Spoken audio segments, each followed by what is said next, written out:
Zrowitflo. Wanted to go ahead and do a real quick review, hardware review for the Sega Dreamcast. Right there. And basically, my birthday just passed. And because my birthday just passed, went ahead and went out and bought myself one of these. I used to have one when I was younger. I was in love with this console whenever I was younger. I'm still in love with it now. That's why I'm obviously doing a video on it. But I'm going to try and make this as quick as possible. So I'm going to try and go ahead and just get started. So basically, here's the console itself. If you can't see, there we go. And there's the side of it. There's a fan right there. There's the back side. Now on the back side, you got your 56K modem right there. That's where you would plug it in. Right here, I want to say this is your audio and video cables, your serial port, and your AC in, or AC adapter. That side's just completely blank. Now on the front side of the console, you got 4 controller ports, and of course the nice Sega logo right there. To my knowledge, it is A, B, C, and D, right there. And then whenever you look at the top of the console, this is where the beauty is just, it's beautiful. And so basically, got your open button, got your power button. The aesthetics of the whole entire console itself is just, it's phenomenal. The thing, I mean, there's the size of my hand right there. It's not a big console at all. Extremely powerful for the size that it is. Definitely feels worth its money. And especially because nowadays you can get these relatively cheap. I got this for like 40 bucks. So there's your power button right there, and your open button.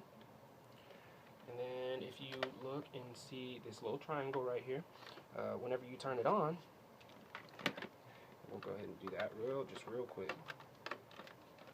When you turn it on, whoops, nice orange light right there. Yeah.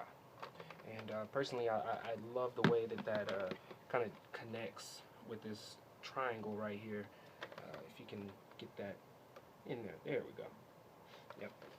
And then on the very, very top right there on the lid, you got your Dreamcast logo, which you can't go wrong with alone.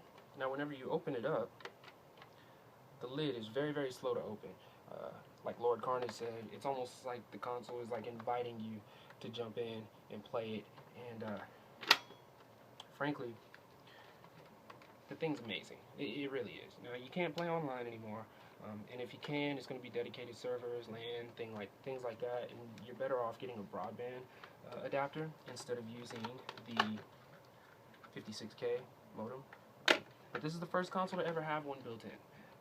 Came out September 9th, 1999. I remember when it came out. I remember playing it right off the bat. I didn't have one, but my cousin did. And Sonic Adventure, amazing. I mean, amazing. The controller, as you can see, it looks pretty much like an Xbox prototype. Xbox really probably wouldn't even be around if it wasn't, you know, for Sega kind of having a hand with it. Basically, in the overall design, you got your A, B, X, Y buttons right there, kind of color coded. You got your start button, got your D-pad, you got your thumbstick.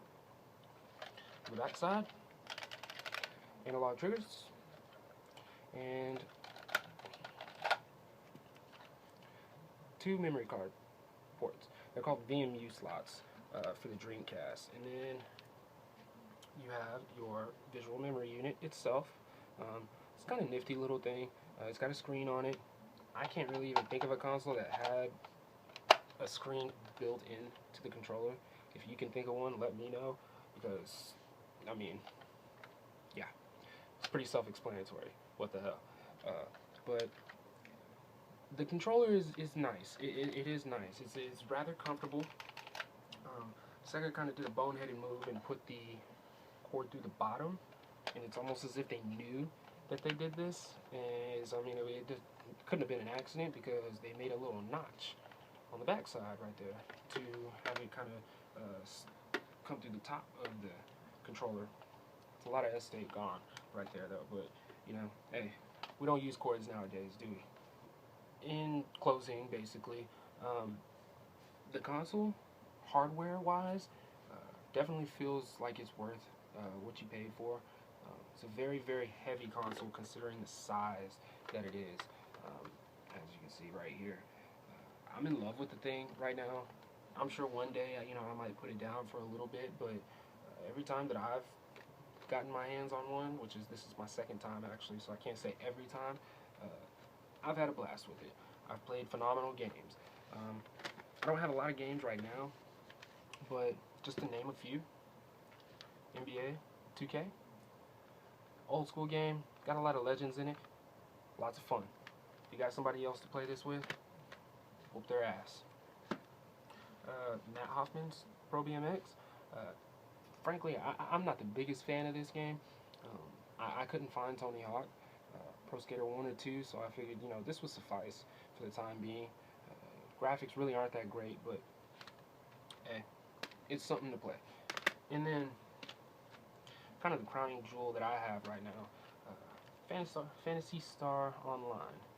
I want to say this is version 2, yes. Game's not bad. I haven't really played an RPG on Dreamcast before, so this is a relatively new experience for me.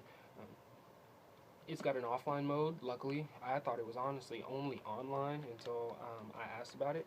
But yeah, it's a pretty fun game. You can definitely tell this is kind of where MMOs somewhat had a beginning, especially when it comes to online. But overall, I love my Dreamcast, and if you are in the market to try and get one yourself, I do advise getting one, maybe even two, because these are pretty well known for having like disk drives. Give out the battery on this one, especially the batteries on the inside for the date and time and stuff like that. Those give out, and you kind of have to know what you're doing to get that stuff replaced. And then all I can really say is I tried to make this as quick as possible, and I just wanted to go ahead and share my thoughts on the Sega Dreamcast with you guys. So, zero time. Y'all take care. This is Zrowitflo.